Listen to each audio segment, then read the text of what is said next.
Congress party నాయకుల మీద దాడులు కొనసాగుతూనే ఉన్నాయి. సాక్షి ఇవాళ మరికొన్ని సంఘటనలు, ఎందుకంటే ఇప్పుడు వాళ్ళు ఒక్కళ్ళే రాస్తారు వాళ్ళకి సంబంధించింది కాబట్టి మిగతా పత్రికలు రాయడం మానేసినాయి. ఇదివరకు చిన్న ఇన్సిడెంట్ కూడా హైలైట్ చేసిన వాళ్ళు ఇప్పుడు ఇక పెద్ద పెద్దవి జరుగుతున్నా కూడా పట్టించుకోవట్లేదు. సాక్షి రాయాల్సి వస్తుంది, అంటే వాళ్ళదే కాబట్టి రాస్తుంది.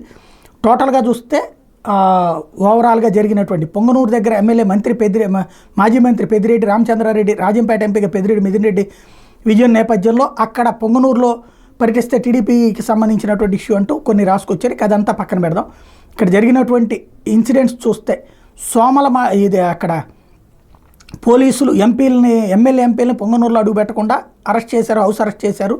ఇది ఒక ఆస్పెక్ట్. రెండోది సోమల మండలం నంజంపేట, కమ్మపల్లి, కందూరు, ఇరికిపెంట గ్రామాల్లో పలువురు ఇళ్లలోకి చొరబడి వాళ్ళ మీద దాడులు చేశారు. వీళ్ళంతా తీవ్ర గాయాలతో తిరుపతి రియాజ్, సోమల ప్రభుత్వ ఆసుపత్రిలో చికిత్స పొందుతున్నారు.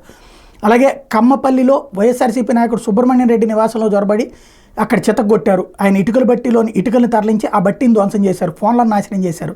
దీంతో ఆయన కుటుంబ సభ్యులతో సహా ఊరొదిలి వెళ్ళిపోయారు. మరోవైపున వీటి మీద కేసులు పెడితే కూడా ఎవరు తీసుకోవట్లేదు, ఇళ్ళు వదిలి వెళ్ళిపోమంటున్నారు. అలాగే అన్నమయ్య జిల్లా పొంగనూరులో జరిగినటువంటిది ఫ్యాన్ గుర్తు కోటేసిన ప్రతి ఒక్కరిని లక్ష్యంగా చేసుకుని అక్కడ రెచ్చిపోతున్నారు అన్నటువంటి పాయింట్ రాసుకొచ్చింది.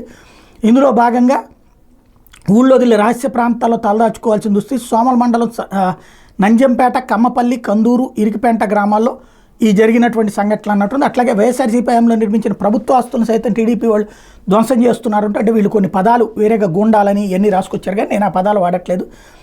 కరువు ప్రాంతాల్లో ఒకటైన పొంగనూరు నియోజకవర్గంలో ప్రజల తాగునీటి కోసం వైఎస్ఆర్సీ ప్రభుత్వంలో మంత్రి పెద్దిరెడ్డి రామచంద్రారెడ్డి, మిథున్ రెడ్డి, వెంకట మిథున్ రెడ్డి నిధులు మంజూరు చేయిస్తే 20,000 లీటర్ల సామర్థ్యంతో నియోజకవర్గం మొత్తం 60 కోట్లతో 550 ఓవర్ హెడ్ ట్యాంకులు నిర్మాణం చేయబడితే ప్రజలకు మంచినీరు అందించే ట్యాంకుల్ని టీడీపీ నేతలు కూల్చివేస్తున్నారు.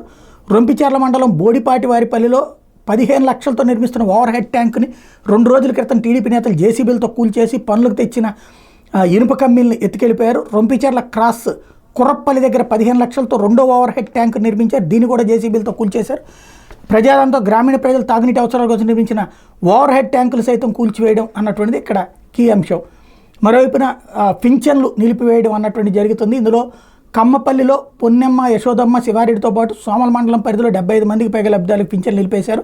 అట్లా కమ్మపల్లిలో వైఎస్ఆర్సీపీ చెందిన మద్దతు 10 కుటుంబాలకి పాలు కూడా అందకుండా టీడీపీ నేతలు చూస్తున్నారని, పొంగనూరులో దుస్తుల దుకాణం నడుపుతున్న కే జయంతి వైఎస్ఆర్సీపీ కొట్టేశారని టీడీపీ శ్రేణులు ఆమెకు ఫోన్లు చేసి బెదిరింపులకు దిగారు. అంతటితో ఆకుండా పోలీసుల ద్వారా ఆమెకు ఫోన్ చేయించి మీరు 3 లక్షల అప్పు తీసుకున్నారు, వెంటనే చెల్లించకపోతే కేసు నమోదు చేస్తామని బెదిరించారు అన్నటువంటిది ఇంకొకటి.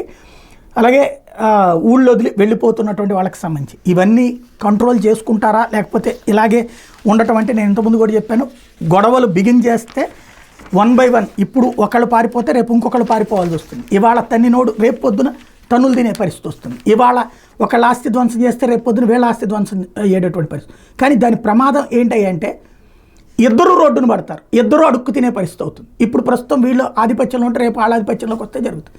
ఇది అత్యంత ప్రమాదకరమైన ఆట. ఈ ఆటకి ఎప్పటికైనా ముగింపు పలకాల్సి ఉంది.